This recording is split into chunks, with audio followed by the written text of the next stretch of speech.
Hello everyone, welcome to Added Trade. Just seen some levels in Nifty and Banknifty based on elite waves for Monday and based on the support and resistance.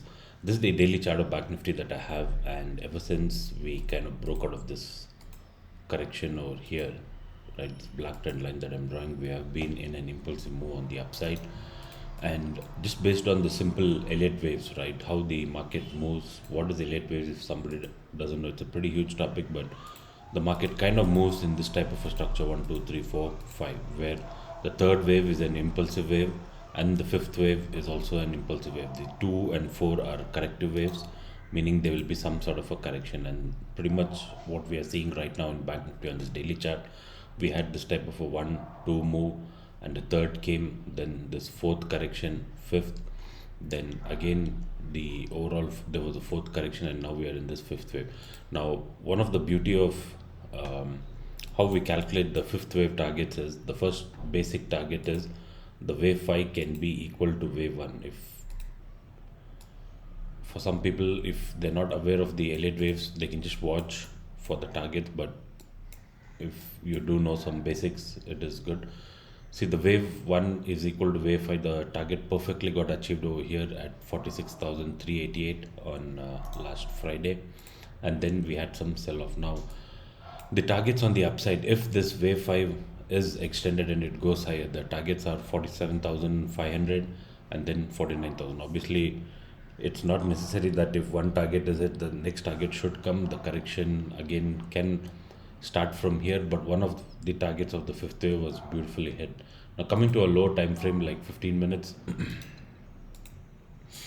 see, in this impulsive move again we have this type of a 1 2 3 4 structure, where this could be 1 2 3, probably this was some kind of a fourth or fifth wave, and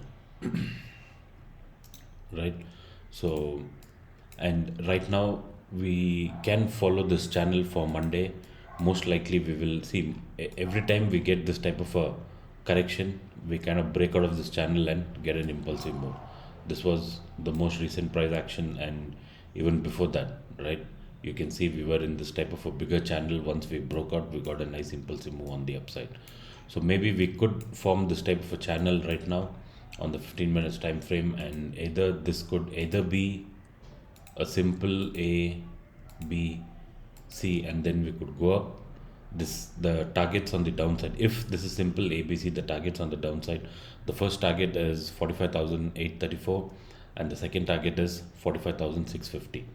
Or it can, we can follow this channel, or it can even be a complex correction like this.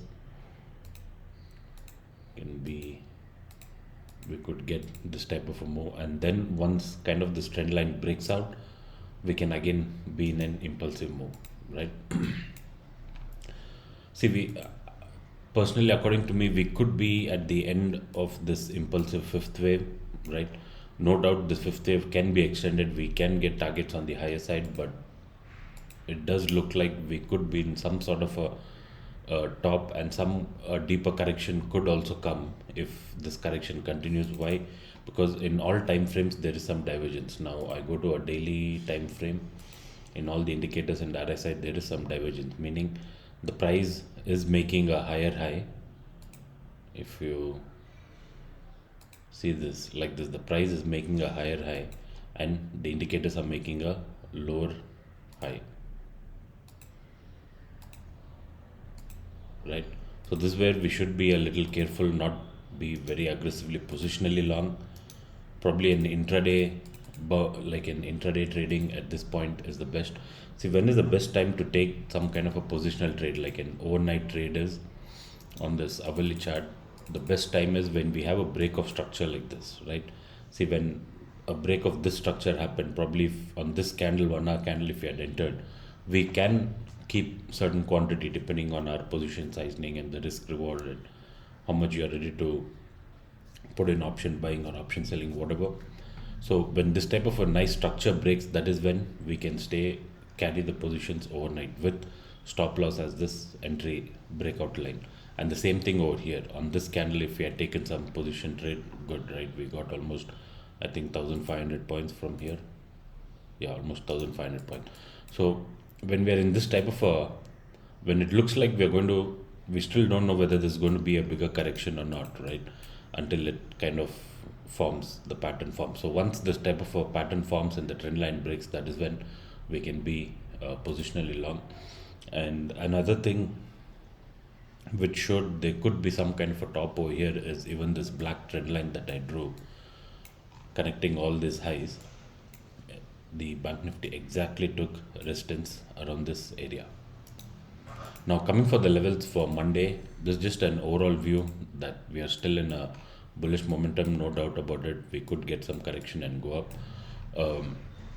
The entire structure of this bullish up move will change if probably this 45,000, this level breaks, this end of this fourth wave.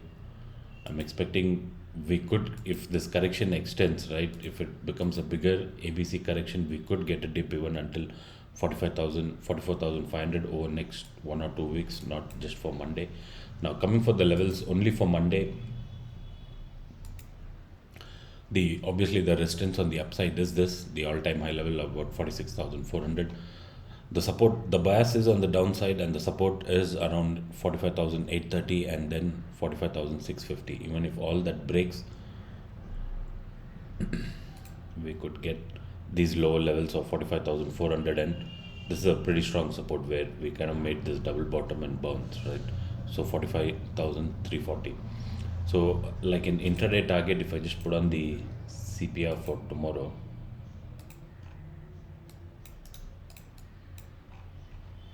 see the CPR is here, it's not completely formed yet. On the lower side, we do have, wherever we have our targets, we do have this S1 and S2. So these are the targets on the lower side. But most importantly is we have to monitor this type of a channel move, right? Because multiple times this has helped us. So when we come to this, if we can get, most likely we're going to get a gap down, right? So the plan can be, if we get a gap down, probably somewhere closer to this trend line, depending on the price action and the volume, maybe we can think of going long. But in case we get a gap up or a flat opening somewhere around this area, right, 46,100 to 46,200 is where we will look to short, and this is where we will look to buy. In case this breaks, this level of 45,850 breaks with a nice candle and we sustain below that, then probably a small scalp until 650 is a good move on the downside, that what we can capture. But overall, for the next 1 or 2 days, or probably until this expiry, I'm expecting the market to be in this kind of a range. But if 45,850 on the spot chart breaks, right, then the target is definitely 650 and this lower level of 45,522 where this level can act as a good support. But a retest of this level is what I'm looking at first, 45,840. And now coming to Nifty, see Nifty, this level can act as a very good resistance, that is 18,880. We have this nice gap, so in case we come up, this place is where we can take first resistance. If we break this, we can go ahead and fill the gap. But since we are getting a gap down, we could probably get a 60-70 point gap down. And if we sustain below this level, right, 19,700, we could retest this level of 19,560.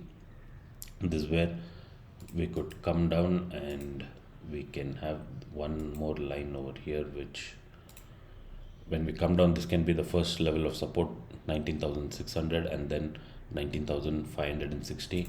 On the upside, if, see, this is a nice selling zone, right, where we got the second sell off on Friday. So if 19,815 breaks, the target is 880 and this gap fill at about 967. So these are the levels for Nifty and Bank Nifty. Overall, no doubt Bank Nifty is in a bullish momentum, but personally I feel we are coming closer to the end of this bullish momentum. But in case this continues, the bigger targets on the upside is 47,500. Now, how I got this target, if somebody is interested to know, I can share it. See, based on Elliott waves, when we are calculating this fifth wave target, first one is fifth wave can be equal to wave 1. The other thing is the fifth wave can be 1.6 times of wave 1 or 2.6 times of wave 1 if it is extended. So this is what 1.6 times of this wave 1, what this first one move what I've taken, right? So I can go ahead and place this over here with kind of this fifth wave started, and that is another target that I'm getting. And if on the daily chart, when you see the overall